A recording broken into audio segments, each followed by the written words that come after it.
السلام علیکم ورحمۃ اللہ وبرکاتہ۔ بسم اللہ الرحمن الرحیم۔ حضرت علی رضی اللہ تعالی عنہ کے پاس ایک عیسائی اور ایک یہودی آیا اور آپ کو لاجواب کرنے کے لیے دو سوال کیے۔ پہلا سوال، آپ یہ بتاؤ وہ کون سی چیز ہے جو ہم دیکھتے ہیں لیکن اللہ نہیں دیکھتا۔ نمبر دو، آپ کہتے ہو قرآن میں ہر چیز کا علم ہے، وہ کیا ہے جو قرآن میں نہیں ہے؟ حضرت علی رضی اللہ تعالی عنہ نے کیا جواب دیا وہ بھی آپ کو بتائیں گے، پہلے یہ واقعہ سنیں۔ قاضی ایاس بن معاویہ رحمۃ اللہ علیہ کی ذہانت، فطانت اور زود فہمی اسی طرح ضرب المثل تھی جس طرح حاتم طائی کی سخاوت، احنف بن قیس کی بردباری اور عمر بن مادی کرب کی شجاعت ضرب المثل تھی۔ حضرت ایاس بن معاویہ رحمۃ اللہ علیہ ایک یہودی کے اسکول میں ریاضی پڑھا کرتے تھے۔ ایک دن استاذ کے پاس اس کے چند یہودی دوست ملنے آئے۔ وہ دین اسلام کے متعلق باتیں کرنے لگے اور یہ پاس کھڑے خاموشی سے سنتے رہے۔ ان کا خیال تھا یہ بچہ ہے، اسے کچھ پتہ نہیں۔ استاذ نے اپنے ساتھیوں سے کہا، مسلمان بھی کیا عجیب ہیں، کہتے ہیں جنت میں جی بھر کر کھائیں گے لیکن بولو بزاز نہیں آئے گا، بھلا یہ بھی ہو سکتا ہے، احمق کہیں گے۔ حضرت ایاس بن معاویہ نے کہا، کیا مجھے بھی بات کرنے کی اجازت ہے؟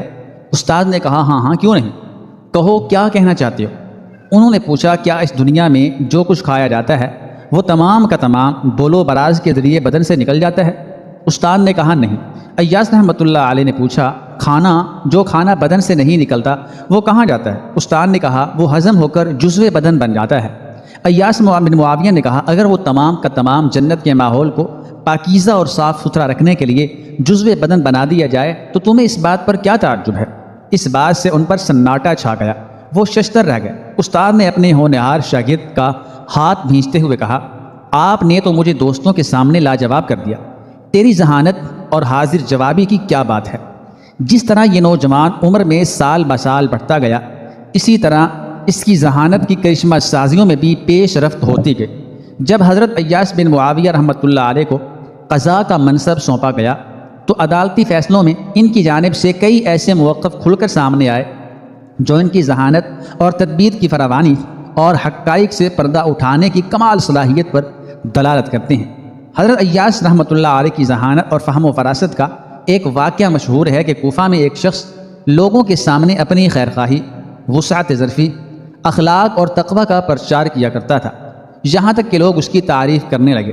جب اس کا اعتماد پوری طرح لوگوں کے دلوں میں بیٹھ گیا تو لوگ جب سفر پر جاتے تو اپنا مال اس کے پاس بطور امانت رکھ جاتے تھے۔ بعض لوگ مرتے وقت یہ وصیت کر جاتے کہ ہمارا مال اس کے سپرد کیا جائے اور یہی ہماری اولاد کا سرپرست اور نگران ہوگا۔ اس کی شہرت سن کر ایک شخص نے بہت سا مال اس کے پاس بطور امانت رکھوایا۔ چند دنوں کے بعد جب اسے ضرورت پڑی تو اس نے اپنے مال کی واپسی کا مطالبہ کیا، لیکن اس نے دینے سے انکار کر دیا۔ اسے یہ صورتحال دیکھ کر بڑا صدمہ ہوا اور یہ مقدمہ قاضی کی عدالت میں پیش کر دیا۔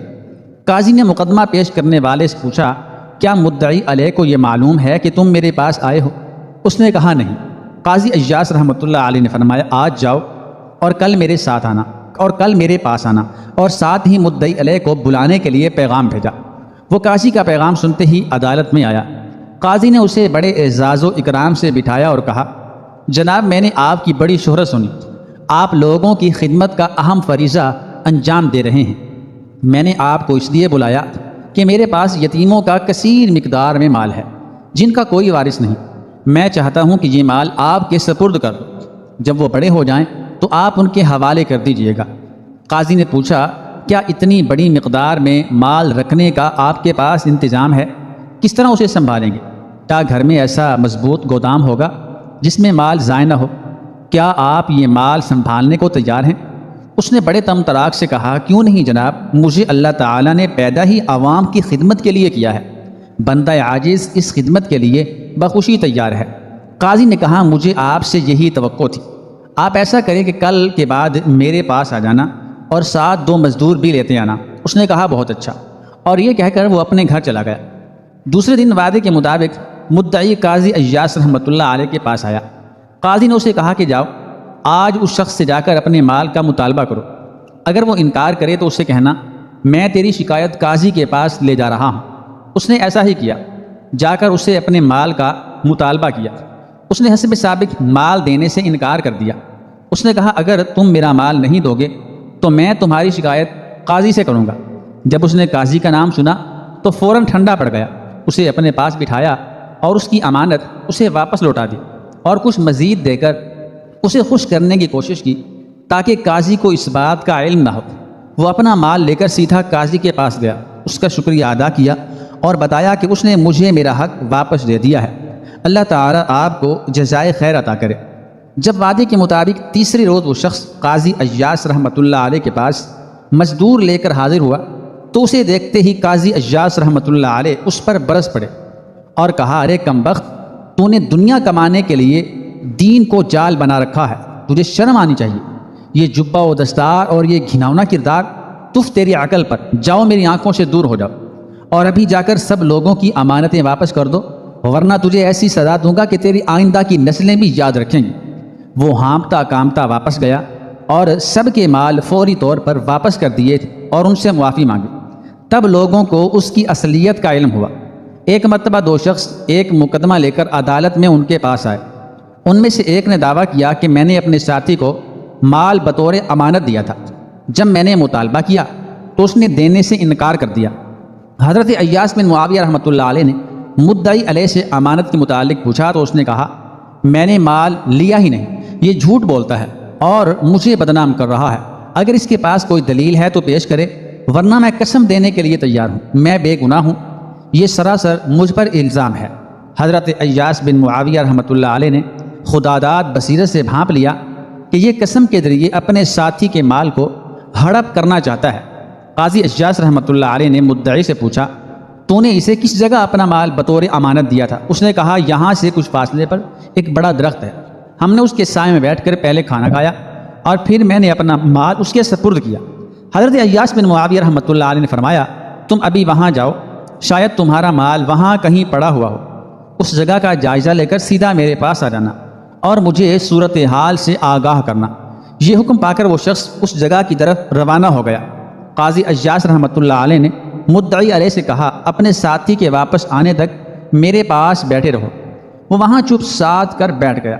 قاضی ایاس دیگر مقدمات نپٹانے میں مصروف ہو گئے، لیکن مقدمات کی سماعت کرتے ہوئے وہ دیدہ نگاہوں سے گاہے بگاہے مدعی علیہ کی طرف بھی دیکھ لیتے، اس طرح وہ اس کے چہرے کے تاثرات معلوم کرنا چاہتے تھے۔ جب انہوں نے دیکھا کہ یہ شخص بالکل آرام اور سکون سے بیٹھا ہوا ہے، اس کے چہرے پر کوئی خوف و ہراج نہیں، تو قاضی اس سماعت کے دوران یکدم اس کی جانب متوجہ ہوئے اور پوچھا، تمہارا کیا خیال ہے کہ وہ اس جگہ پہنچ گیا ہوگا جہاں اس نے مال تیرے سپرد کیا تھا؟ اس نے بے خیالی میں جواب دیا، نہیں، وہ جگہ یہاں سے کافی دور ہے، ابھی وہ راستے میں جا رہا ہوگا۔ قاضی ایاس بن معاویہ رحمۃ اللہ علیہ نے غضبناک ہو کر کہا، ارے کمبخت، تو مال لینے کا انکار کرتا ہے اور اس جگہ کا اعتراف کرتا ہے جہاں تو نے مال لیا تھا، بخدا تو خائن، جھوٹا اور بددیانت ہے۔ وہ اچانک یہ دیکھ کر خوف سے کانپنے لگا اور اس نے اپنے جرم کا اعتراف کر لیا اور امانت واپس کر دی۔ اسی طرح ایک اور واقعہ بیان کیا جاتا ہے کہ دو شخص دو رومالوں کا مقدمہ لے کر عدالت میں پیش ہوئے۔ ایک رومال سبز رنگ کا نیا اور قیمتی تھا اور دوسرا سرخ رنگ کا پھٹا ہوا اور بوسیدہ تھا۔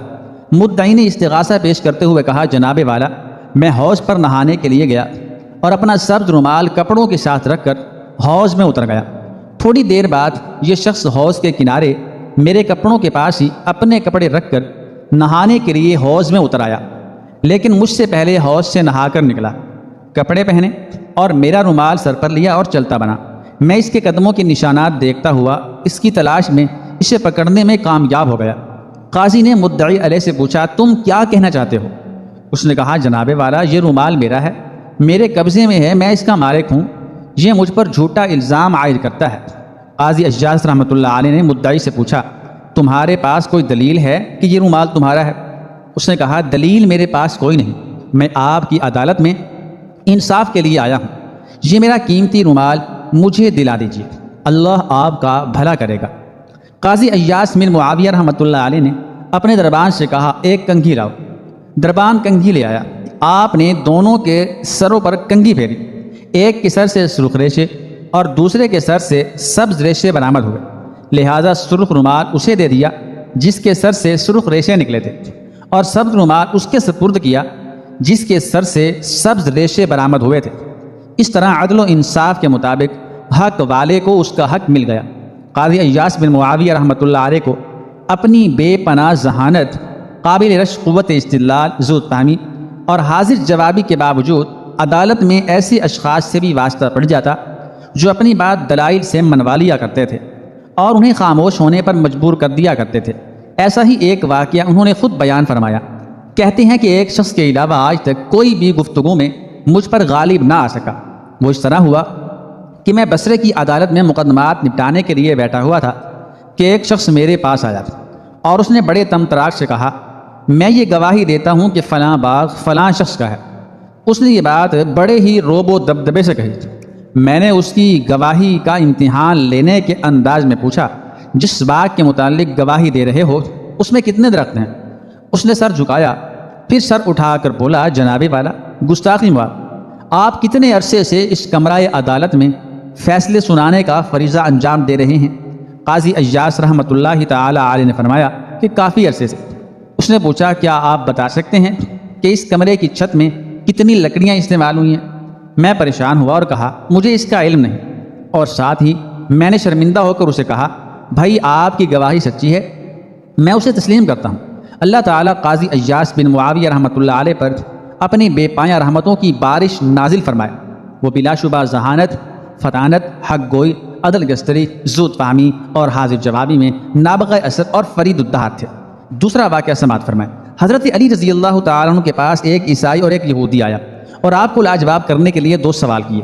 آپ یہ بتاؤ وہ کون سی چیز ہے جو ہم دیکھتے ہیں لیکن اللہ نہیں دیکھتا؟ نمبر 2، دوسرا سوال، آپ کہتے ہو کہ قرآن کریم میں ہر چیز کا علم ہے، وہ کیا ہے جو قرآن کریم میں نہیں ہے؟ حضرت علی رضی اللہ تعالیٰ عنہ مسکرائے اور آپ نے کہا، نمبر 1، اللہ خواب نہیں دیکھتا کیونکہ اللہ کو نیند نہیں آتی۔ نمبر 2، قرآن کریم میں سب کچھ لکھا ہے، جھوٹ نہیں لکھا۔ ایک شخص نے بادشاہ کی خدمت کا ارادہ کیا۔ بادشاہ نے کہا، جاؤ علم حاصل کرو حتیٰ کہ تم میں میری خدمت کی صلاحیت پیدا ہو جائے۔ جب وہ علم کے حصول میں مشغول ہوا، علم کی لذت چکھی، تو بادشاہ نے اس کی طرف پیغام بھیجا، اب تعلیم کو خیر بات کہہ دو، تم میری خدمت کے قابل ہو گئے ہو۔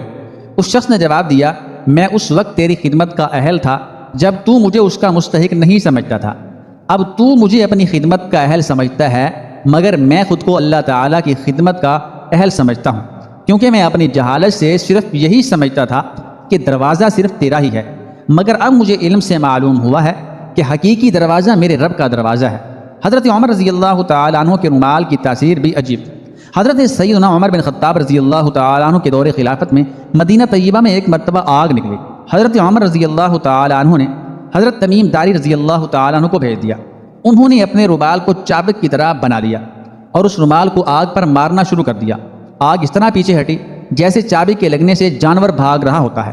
چونکہ محبوب صلی اللہ علیہ وآلہ وسلم کو ان کی دعائیں تھیں، اس لیے اللہ تعالیٰ نے اس کپڑے میں ایسی تاثیر رکھ دی کہ اس کی برکت سے آگ ہٹتی ہٹتی جہاں سے آئی تھی بالآخر وہیں پہنچ گئی۔